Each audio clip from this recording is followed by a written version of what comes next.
Ever since Dragon Age: The Veilguard came out, we have seen a spectacular amount of coping from the developers and also people who had previously worked at BioWare. They want to put the blame on everybody except for the people that created it, and now we're hearing the same thing because the Dragon Age creator is saying EA execs thought BioWare fans would eat whatever slop they were given, which isn't necessarily shocking, but just goes to show that they still can't take accountability. I have a few different things to show off, but before I get into the topic, if you enjoy the content I create, check out the links in the description, join the community in my live streams, and consider supporting through Patreon or YouTube memberships. Now, obviously, yes, higher-ups at companies don't actually care about what their customers want. They simply care about getting a product into their hands that people can swipe their credit cards on, but it's also the developers' faults for not creating better content. The higher-ups weren't telling them exactly how a character should speak or exactly how they should act or what their storyline should be. So it's still the developers' fault that they came up with Slop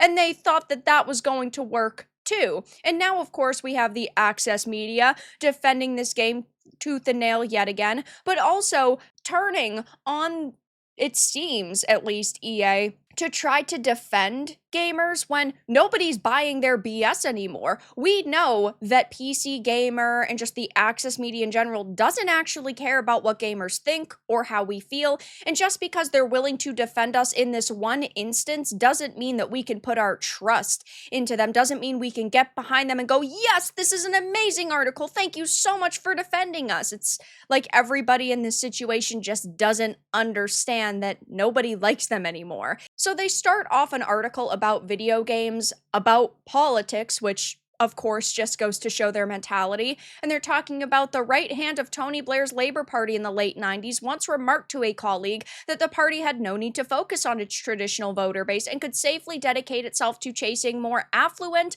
middle-class conservative voters. After all, said Mandelson, its base had nowhere else to go. Don't worry, I promise we'll get to Dragon Age. Then maybe that's where you should have started, was a conversation about Dragon Age. Skipping through British politics, it says it turns out that EA has its own version of that thought process when it comes to running BioWare, at least in the 2010s, a notion that RPG fans would gobble up whatever you chucked their way so long as you could plausibly call it an RPG. Instead, they thought BioWare should focus on making games that appeal to people who don't usually play RPGs. This is a major problem with a lot of companies right now. They are not focusing on appealing to their player base, to the people who already would support them. They think that they've got them in the bag, that they will show up no matter what to buy the slop that they are churning out. So I don't disagree that this is a fair comparison. I just think that it's a comparison most people don't actually care to read about when they want to learn about Dragon Age and BioWare and video games.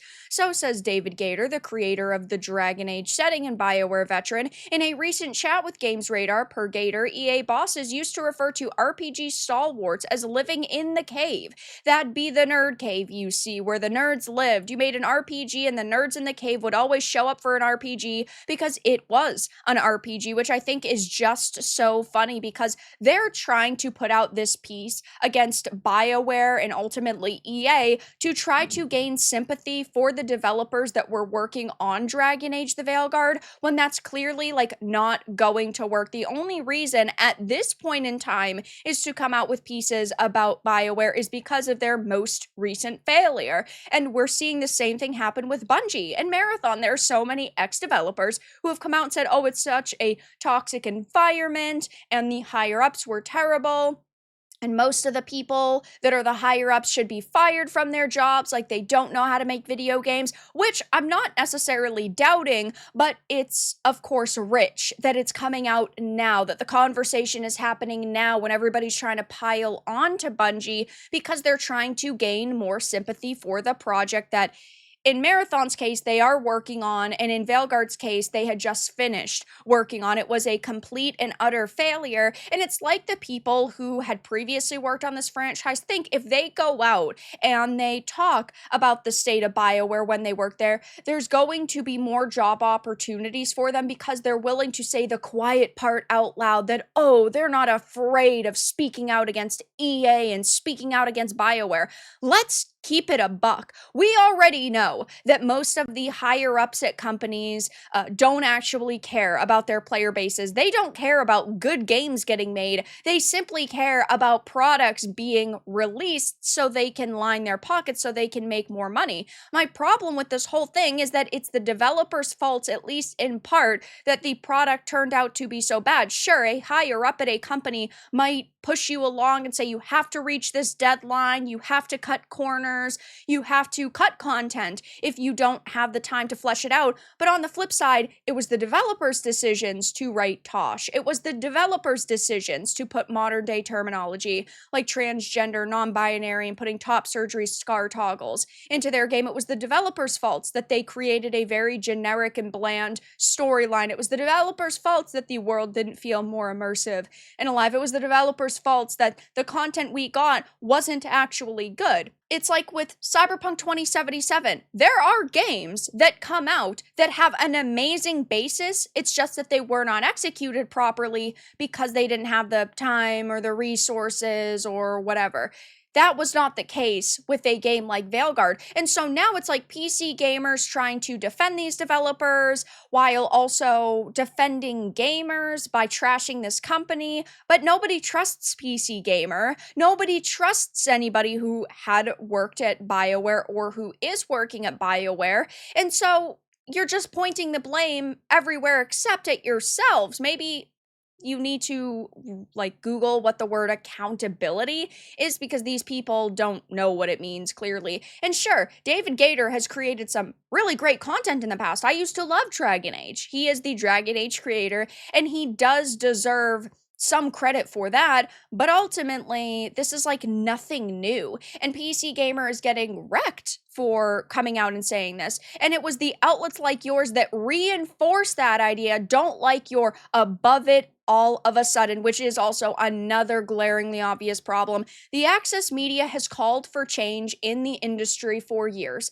They want companies to hire more diverse people. They want those developers to write more diverse characters. And they ultimately want the old crowd of people, whether they were the, white cis male developers who made games or the white cis male audience, pushed out of the industry. So you guys are the ones calling for change. And then suddenly, when companies start to change and it doesn't go well, you then blame the companies. It's crazy to me that these people just cannot actually see that they are the problem, because the Access Media is the problem, these activists are the problem, and these higher-ups are also the problem.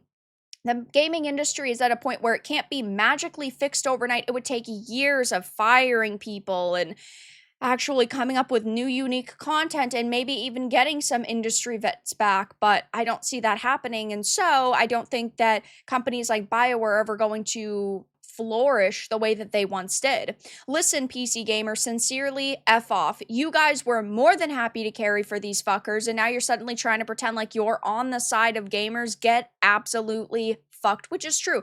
They're trying to make this appeal to gamers' interests, like gamers are being attacked, and ultimately that they are going to run to the defense of gamers when for years they've attacked us. Polygon, Kotaku, The Gamer, PC Gamer, The Mary Sue, none of them are good. You and your hack writers were continuously praising said Slop. Yes, they did. They've praised Dragon Age of Veilguard. They've praised games like Concord until they realized that that was not a smart move. They've praised games like Flintlock, The Siege of Dawn. They've praised games like Suicide Squad, Kill the Justice League. A major reason we are getting more slop is because of people like you. They're not talking about slop in terms of the activism, because they are fully on board. They are saying slop in the context of like the actual gameplay or the contents we're getting when it comes to mechanics.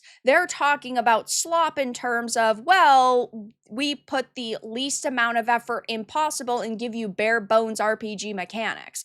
They're not talking about the activism, and of course, people like you and I are talking about all of it. But you said it was a 10 out of 10 and a return to form for BioWare, and now you're trying to walk it back and call it slop. Sorry, but we'll remember what you said when the game came out, not this BS. So right now, PC Gamer's getting wrecked, David Gator's getting wrecked, the Dragon Age Veilguard, the team's getting wrecked. I mean, nobody in this situation is taking a big fat win after this article, so I'll be keeping my eye on it to see if there's any, like, clarifications made or if anybody else follows up on this, but I think it is absolutely hilarious to see everybody getting put in their place by gamers. But that's all that I really had to discuss in this video. Let everyone know your thoughts in the comments below. If you enjoyed this, give it a like, and if you didn't, give it a dislike. I appreciate your support either way, but I'll talk to you all again in the next video really soon.